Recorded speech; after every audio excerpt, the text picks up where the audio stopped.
Voilà, beaucoup plus calme maintenant. À faire pendant les vacances, le train à vapeur des Pignes. Il fait le plein en ce moment, une attraction touristique qui offre aux visiteurs un véritable voyage dans le temps. La balade est idyllique, surtout sous le soleil. Reportage dans la région de Nice de Didier Brignant et de Virgile Yadot. C'est un voyage à travers le temps. Depuis plus d'un siècle, le train à vapeur parcourt les paysages de la Méditerranée et des Alpes. Du pays des oliviers à celui des châtaigniers, le décor est somptueux. Là, on vit un moment calme, paisible et on se retrouve transporté en arrière, voilà. C'est chaleureux, c'est amusant, parce que dans un train normal, il n'y a pas tout le monde qui parle comme ça.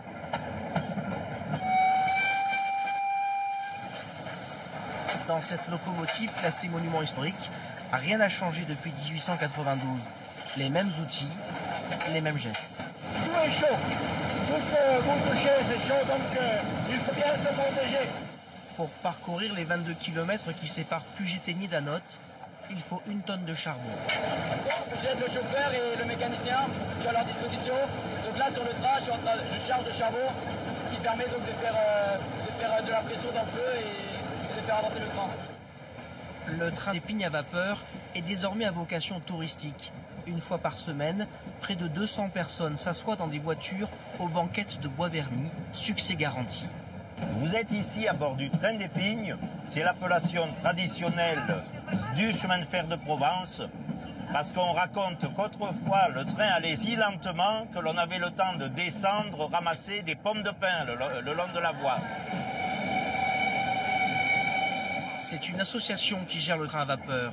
Ses membres sont tous des bénévoles, comme José Banodo.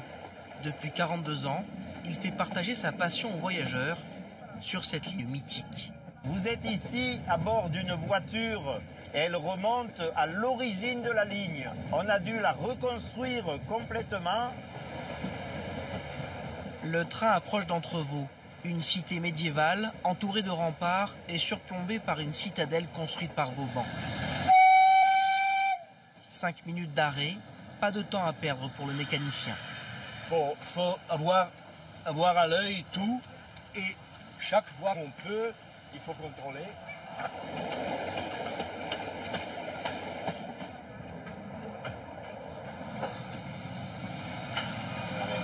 Anote terminus, départ 15h. Le train des Pignes est aussi indissociable de l'activité économique des villages. À Anote, 1000 habitants, c'est même une bénédiction. On ne remerciera jamais assez l'association qui, tout au long de l'année, bénévolement, nous amène quelquefois 3 fois par semaine pendant la saison, 300-400 personnes sur le village. Avant de repartir, il reste à accomplir une manœuvre délicate, mettre la locomotive dans le bon sens. La machine, elle pèse 60 tonnes, mais en la centrant bien au milieu du pont tournant, on arrive à 3 ou 4 personnes à la tournée sans problème. On a tout, on a l'odeur, le bruit des rails, le bruit de la locomotive, les pchit, c'est vraiment, vraiment bien. Prochain départ ce dimanche. Le train des Pignes à vapeur devrait encore afficher complet, comme chaque semaine. Et nous, on reste